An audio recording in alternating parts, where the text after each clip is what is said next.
Adesso passiamo a un'altra testimonianza, ma per dire, e cambiamo anche tema, per dire che affrontiamo insieme i vari temi. Qui ognuno di voi è per un'area specifica, no? Appartiene a quell'associazione che segue quel tipo di tematica, che segue quel tipo di servizi, che gestisce quel tipo di servizi. Però in questo momento è insieme che bisogna trovare le soluzioni, e quindi la logica di passare anche ad altri interventi con altre aree tematiche è proprio questa, di capire l'insieme per programmare insieme le politiche sociali e sociosanitarie. Chiamerei Claudio Niero, il consigliere regionale Claudio Niero di Treviso, per presentare Monica Lazzaretto, che ci parlerà delle politiche sulle dipendenze. Sì, Claudio nell'introdurre questa mattinata poneva una questione che credo sia dirimente. Noi molto spesso sentiamo dire che la nostra regione si fregia di essere una delle poche, se non rare, regioni che hanno come esperienza ormai ultradecennale un sistema integrato tra sanitario e sociale. E la domanda che questa mattina ci si pone, ci si interroga, è se ancora oggi possiamo fregiarci di questa specificità. E questo è un indice che, per poter esprimere un giudizio, che è certamente legato a testare a come stanno i territori, come stanno le reti nei territori da questo punto di vista, per avere una rispondenza se stiamo in salute o se stiamo invece regredendo rispetto a questo. Io parto da un versante che è quello che chi è chiamato ad amministrare un territorio, quindi un sindaco piuttosto che un assessore su questi temi, nel passato poteva contare, magari non sempre in tutti i luoghi, non sempre con la stessa qualità, ma su una rete delle dipendenze che in qualche maniera gli permetteva di dare delle risposte concrete a dei bisogni precisi. Una rete peraltro non sempre visibile ai comuni cittadini, no, ma una rete che esisteva e che ti permetteva di affrontare quei fenomeni degenerativi e di provare a ridurre il danno da questo punto di vista. Chi amministra peraltro sa che il degrado non è solo quello di luoghi fisici, bene, ma anche quello che a volte coincide sì con i luoghi fisici, ma non necessariamente, e questo è soprattutto il fronte della dipendenza. Il degrado è legato a delle patologie che incidono sulla sfera fisica, sulla sfera emotiva, su quella sociale, su quella culturale, su quella economica, e che inducono a comportamenti cosiddetti definiti compulsivi.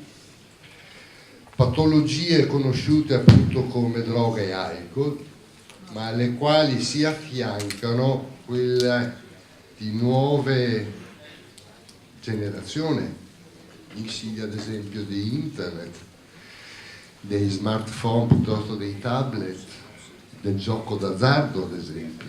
Quanti di noi girando per le strade del proprio territorio vedono questi locali che sorgono, e quanti dei propri cittadini sono in qualche maniera assorbiti da questa, credo, vera e propria patologia.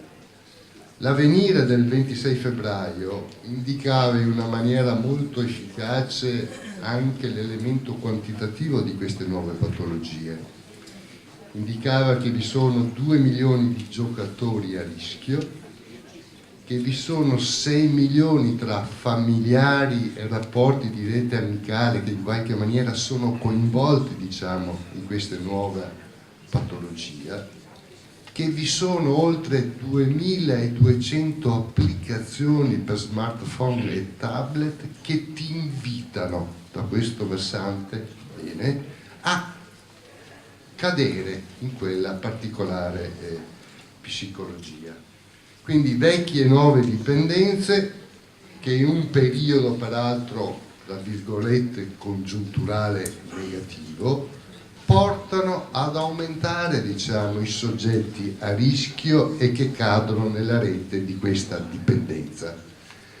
E in una situazione di questa natura la risposta più naturale e ragionevole sarebbe che a maggior domanda vi fosse una maggiore offerta. Ma non è il dato che noi registriamo nell'iniziativa della Regione del Veneto da questo punto di vista.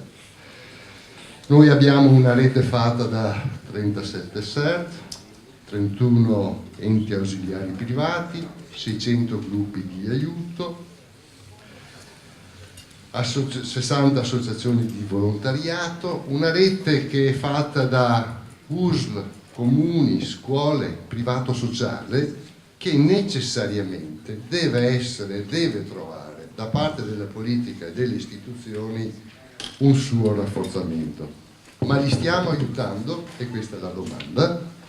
E allora dobbiamo per prima cosa prendere atto che, ad esempio, che a differenza di altre regioni noi non abbiamo considerato ancora il gioco d'azzardo come un'idea, che abbiamo tagliato 12 dipartimenti del SERT, che potrebbe anche stare in un ragionamento di riorganizzazione, ma in assenza di qualsiasi ragionamento di riorganizzazione credo che sia impraticabile, che si destruttura in minimi termini la struttura di riferimento regionale da questo punto di vista, che non si predispone un piano di rilancio e delle risorse necessarie.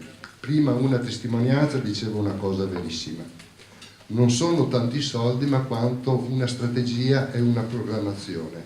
Aggiungo che però strategia e programmazione senza risorse non è possibile praticarle, e credo di chiamare giustamente, come veniva indicato, a testimoniare sulla situazione delle dipendenze la dottoressa Monica Lazzaretto della cooperativa Olivetti e della Covest.